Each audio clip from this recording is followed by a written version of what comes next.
à tous, je suis très heureuse de vous retrouver pour un nouveau numéro de Sinosphère, votre magazine consacré à la Chine et aux Chinois.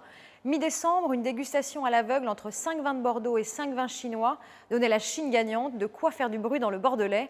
La Chine est-elle l'avenir du vin? C'est la question que je vais poser à mes invités dans un instant, mais tout de suite, c'est le sommaire. Les Chinois commencent à apprécier le vin, mais ils en consomment moins d'1 litre par an quand les Japonais en boivent 3 et les Français 50. Les perspectives de croissance du marché font donc rêver les producteurs du monde entier. Sur ce marché, les vins chinois et les vins importés de l'étranger trouveront tous leur place.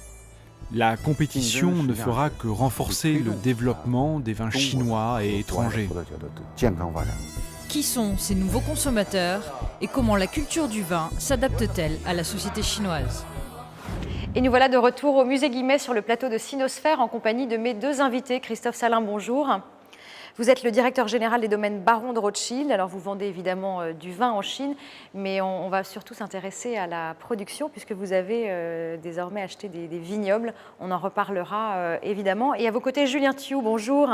Vous avez donc une cave à vin à Paris dans le 3e arrondissement, Ma Vigne, mais vous exportez également du vin en Chine. Merci à tous les deux et avant de parler production, consommation, je vous propose de regarder ce reportage signé Charlotte Caillé et Esther Vercaïc. Santé. Merci Guillaume. Santé. Ching ching, oui. Au menu ce soir, une fondue mongole, viande de mouton et sauce au sésame. Pour accompagner ce plat très chinois, Guillaume Zhuang, l'organisateur du dîner, a soigneusement choisi ses vins. On ouvre d'abord Chablis et après de Bourgogne et aussi suivi par des Bordeaux. D'abord un Bordeaux de Saint-Émilion, après on va attaquer un Bordeaux de Bargo, château angolais. Francophone et francophile, Guillaume Zhuang s'est lancé depuis 2 ans dans l'importation de vin. Pour faire connaître sa cave, il organise régulièrement des soirées réunissant des amateurs triés sur le volet. J'ai découvert le bon vin français quand je suis allée en France en 1997. Après, j'ai commencé à l'apprécier et à l'apprécier de plus en plus. Du coup, je bois pas mal de bon vin français. Le vin français, il va bien avec différentes sortes de cuisine. Il peut accompagner beaucoup de plats.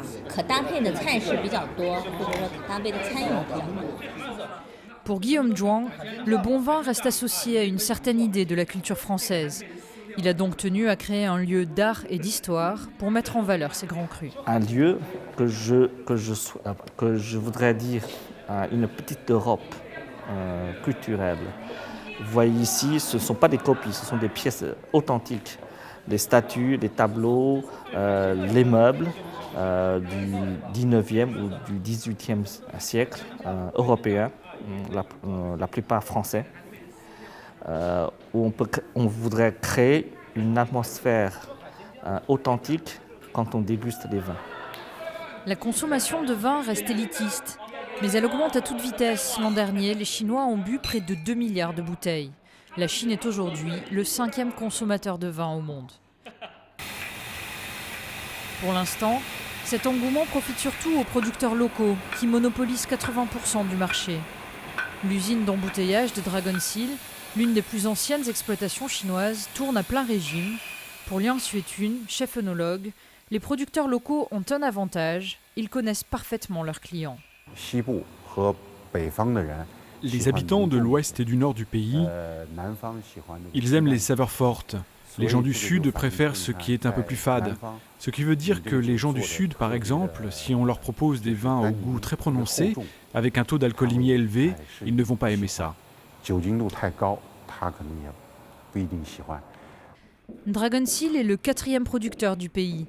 Dans le dédale de ses caves, des fûts de tous âges permettent de retracer l'histoire d'un développement fulgurant. Quand on a créé Dragon Seal en 1987, au début c'était une toute petite exploitation en joint venture avec une entreprise française. On a commencé avec une production de quelques dizaines de tonnes.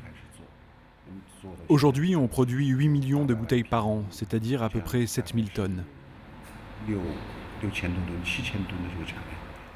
Production locale pour une consommation locale, Dragon Seal affiche fièrement son identité chinoise. Mais si le marché du vin continue à augmenter de 20% par an en Chine, l'éducation des consommateurs, elle, n'est pas toujours très poussée. C'est ce qui a conduit la Revue du vin de France, a lancé son édition chinoise en 2001.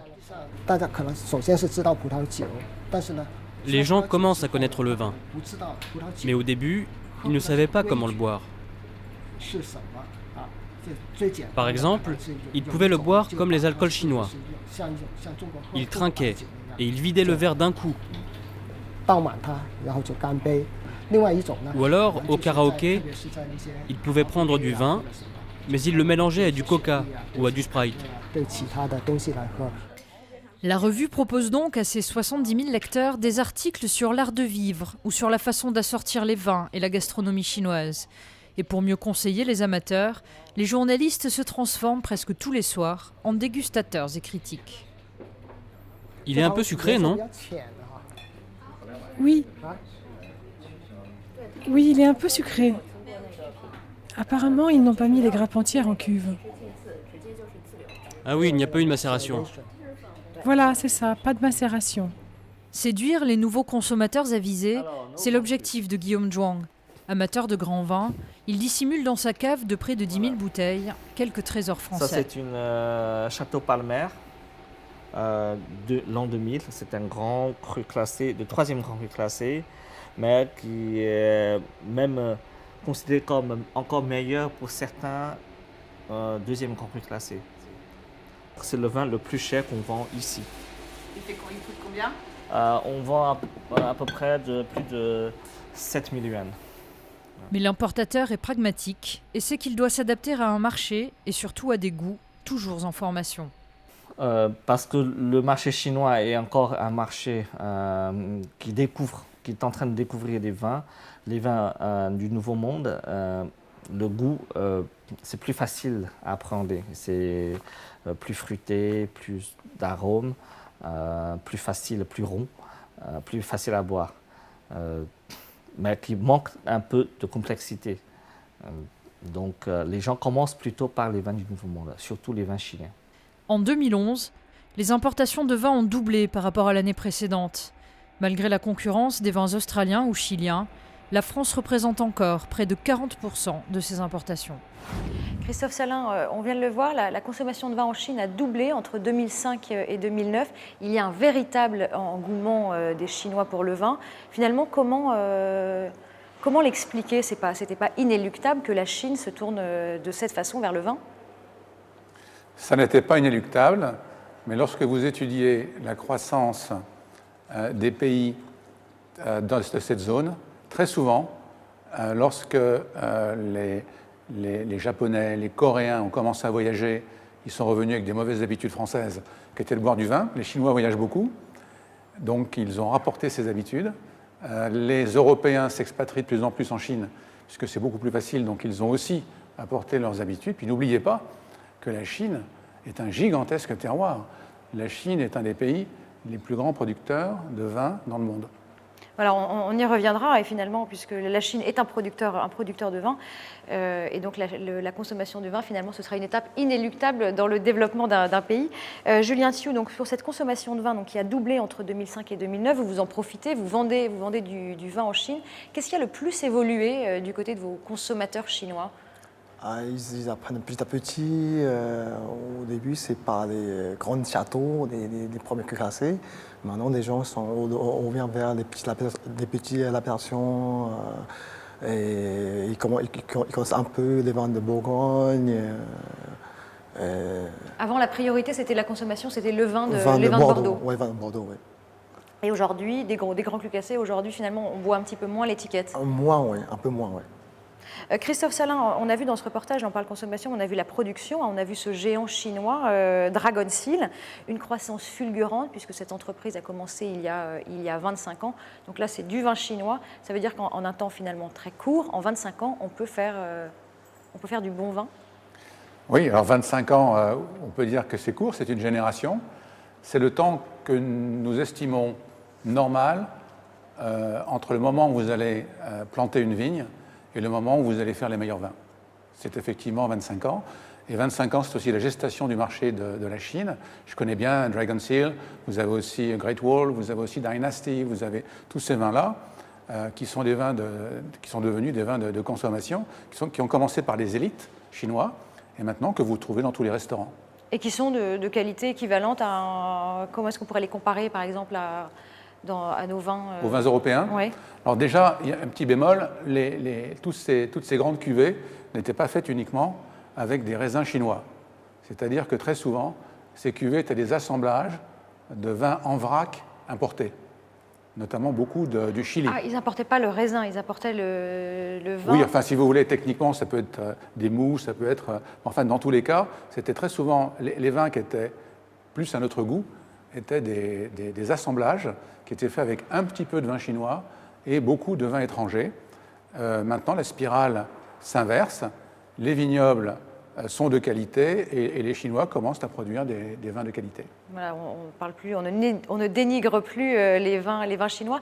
Dans votre vigne, Julien, est-ce que vous vendez des vins chinois, justement? Moi, non. Moi, je vends que des vins français. Et vous envisagez peut-être, puisque cette qualité des vins chinois est en constante augmentation, est-ce que vous envisagez de les vendre Pas pour l'instant. Et quel est le regard justement des consommateurs chinois sur leur vin chinois? Parce que finalement, les Chinois consomment avant tout du vin chinois. Donc, à mon avis, les vins français, c'est plus en priorité à leur premier choix. Les vins chinois... Est-ce qu'il y a une différence de prix? Par exemple, si on va reprendre Dragon Seal, une bouteille de Dragon Seal coûte combien? 45 yuan, 50 oui, à yuan peu près, oui. Et le premier vin importé français? En français, on a aussi 40 yens aussi. Des petits Bordeaux, des petits vins de pays aussi, à 40, 50 yens aussi. Et donc là, spontanément, vos clients préfèrent se tourner vers des vins chinois, vers des vins français. Christophe Salin, vous vendez évidemment du vin en Chine, mais vous disiez il y a peu que finalement la chose qui vous faisait le plus vibrer, c'était d'acheter des domaines. Parlez-nous du domaine que vous avez acquis justement dans la province du Shandong en 2009. Donc aujourd'hui, il y a deux stratégies finalement pour une maison comme la vôtre: vendre uniquement du vin et puis produire en Chine. C'est l'avenir, c'est ça l'avenir du vin aujourd'hui? En fait, pour ce qui nous concerne, il n'y en a qu'une. Nous sommes, nous, des vignerons. Donc nous avons des vignobles en France. Château Lafite Rothschild est le plus connu. Nous avons des vignobles dans le Languedoc, nous avons des vignobles en Argentine, au Chili. Donc il n'était pas anormal de tenter notre chance en Chine. Nous sommes avant tout des producteurs de vin, nous sommes avant tout des vignerons, et nous avons la chance d'avoir des partenaires dans le monde dont c'est le métier de le vendre.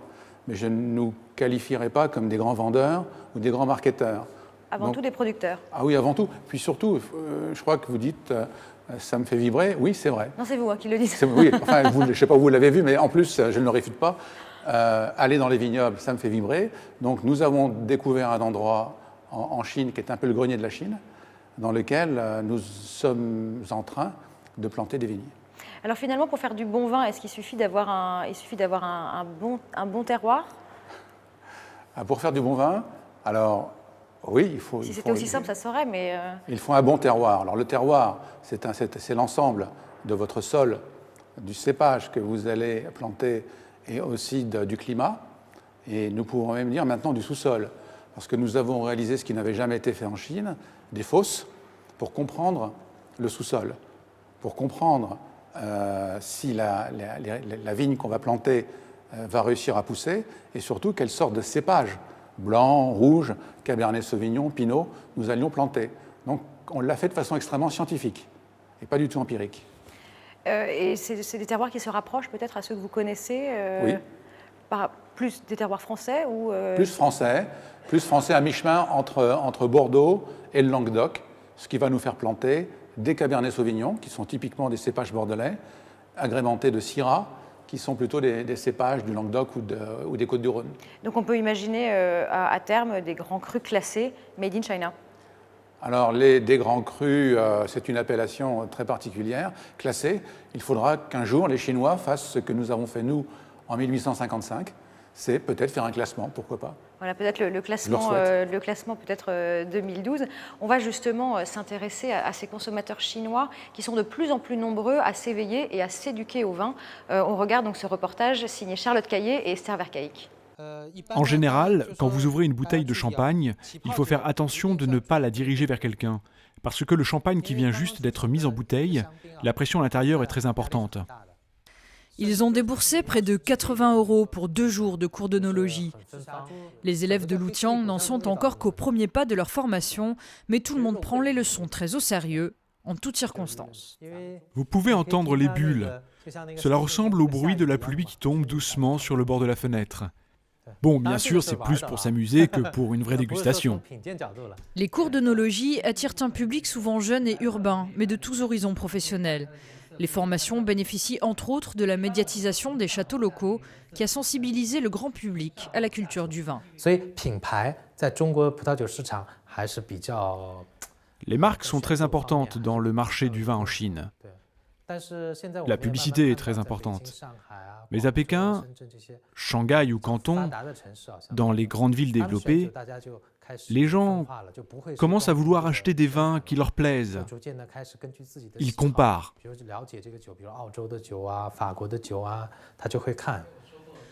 Consultante indépendante, suffisamment aisée pour voyager à l'étranger, Hao Zhezhong a le profil type des nouveaux amateurs chinois. J'aime bien boire. Et donc, grâce à ces études, je voudrais savoir comparer les vins, les choisir. Et puis j'aime bien voyager à l'étranger. Et je pense que si je connais mieux les vins rouges, eh bien je pourrais mieux profiter de mes voyages. En attendant le prochain voyage, Hao Zhezhong décide de mettre en pratique ses nouvelles connaissances. C'est aussi l'occasion pour elle de découvrir la dernière née des caves à vin pékinoises et son étonnante machine à dégustation. Ça, c'est la quantité qu'il faut pour goûter. C'est difficile de choisir. Ça dépend de votre humeur, de ce que vous avez envie de boire, de ce que vous prévoyez de manger. Il y a plein de facteurs. Moi, j'aime plein de vins différents. Je suis du genre tolérante, c'est comme les œuvres d'art. Même si elles sont toutes différentes, elles peuvent toutes t'intéresser. Dans les grandes villes chinoises, des caves à vin toujours plus nombreuses proposent désormais des crus du monde entier. Une aubaine pour les écoles d'œnologie qui aident les amateurs à se repérer dans ce marché devenu très international. Julien Qiu, on a l'impression finalement que les cours d'œnologie, c'est la dernière mode en Chine aujourd'hui, enfin en Chine, dans les zones urbaines, en tout cas dans les grandes villes. Est-ce que vous organisez aussi des cours d'œnologie ? Non, mais je déguste souvent avec mes amis, avec des clients dans ma cave. Voilà. Et donc, chaque fois on déguste des vins, je ramène plusieurs appellations des vins. Et chaque fois que. C'est quelque chose de branché, c'est plutôt les jeunes aujourd'hui qui ont envie de connaître. Oui, exactement. Oui, c'est des jeunes qui commencent à avoir avec une bonne base de vie, qui commencent à avoir apprécié des bons vins des Français. Et donc, il y en a des jeunes, des Chinois qui sont grandis en France. Et donc, ils sont très bien intégrés dans la société. Christophe Salin, finalement, les Chinois qui mettaient du Coca-Cola dans du vin, aujourd'hui c'est une image un petit peu dépassée. Et le vin qui était l'apanage peut-être des milliardaires chinois, de ces nouveaux riches, aujourd'hui on voit que le vin se démocratise en Chine. Est-ce que c'est quelque chose que vous constatez ?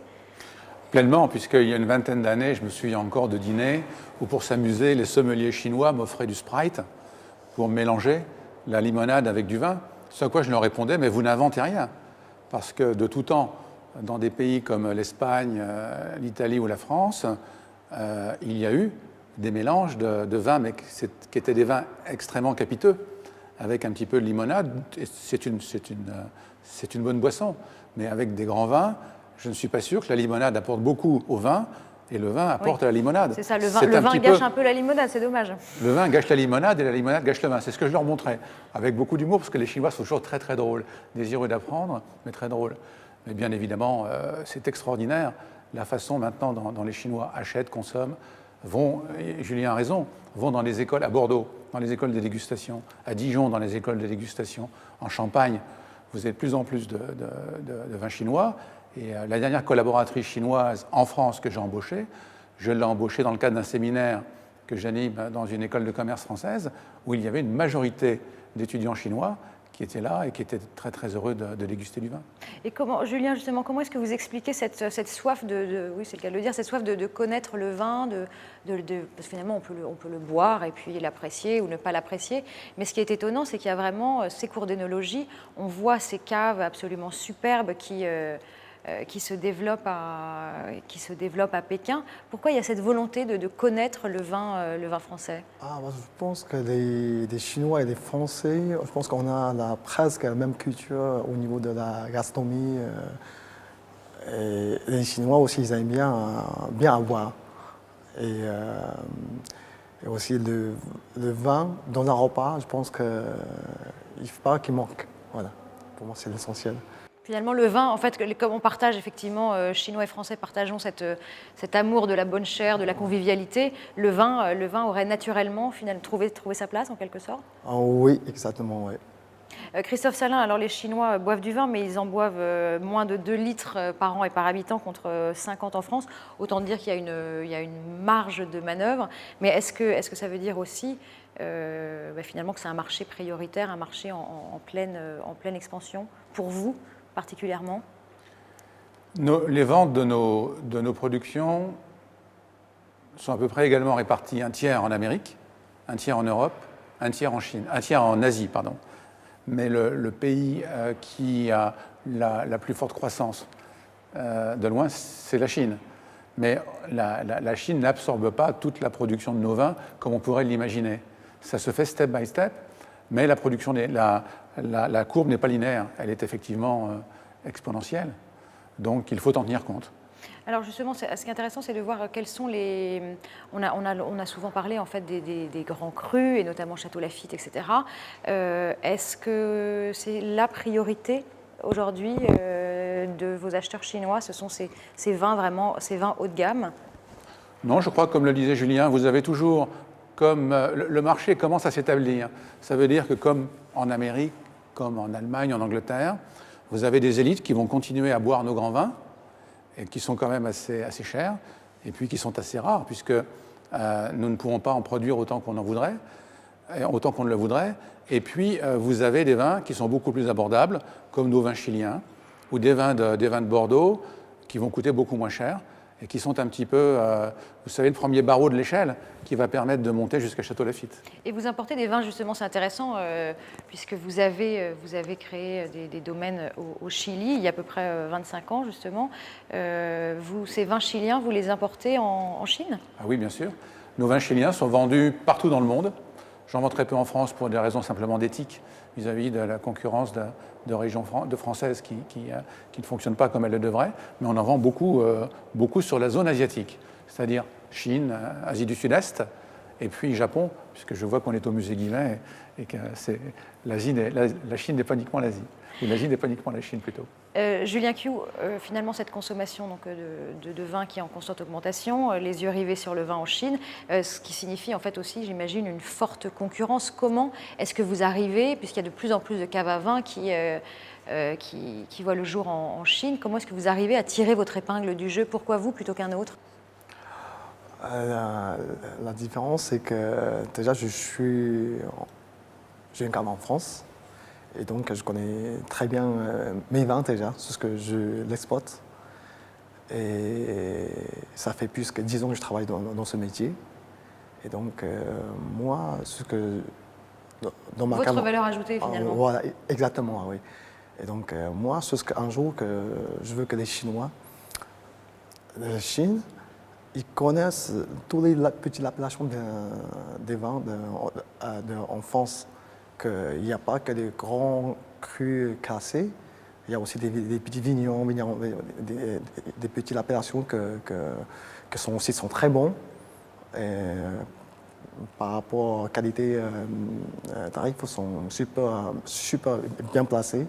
Moi, je veux qu'un jour que les Chinois qu'ils arrivent à boire du vin français environ, même à vendre 10 €, qui voit vraiment une vraie valeur. D'accord, donc ça c'est faire connaître les petits terroirs, les petits producteurs. Effectivement, c'est pas forcément évident. Christophe Salin, d'un mot pour terminer, est-ce que vous finalement pensez que la Chine sera le Chili dans 25 ans? On dira les vins chinois sont les vins du nouveau monde également? Je pense que la Chine a un énorme potentiel parce que la base de consommateurs est énorme. Et donc, contrairement, le Chili est un grand vignoble, mais la consommation là-bas n'est pas très importante, puisque le peuple chilien représente à peu près l'équivalent de 3 villes chinoises. Alors qu'en Chine, vous avez le bassin de production, le bassin de consommation et le désir de connaître. Et comme vous le savez, la connaissance apporte au plaisir. Donc je crois que dans les années à venir, on boira encore de meilleurs vins, comme le dit Julien. Des vins, j'espère, pas trop chers, des vins très chers, mais dans tous les cas, des vins très bien faits. Voilà, peu importe le flacon pourvu qu'on ait l'ivresse. Christophe Salin, merci beaucoup. Je rappelle donc que vous êtes le directeur général des domaines Baron de Rothschild. Et à vos côtés, Julien Qiu, donc vous qui avez une cave, Ma Vigne, à Paris, mais également en Chine. Merci à tous les deux. Merci à vous qui nous suivez et merci au musée Guimet donc, qui nous accueille, le quartier général de Sinosphère. Je vous souhaite un excellent week-end et je vous donne rendez-vous dans 15 jours.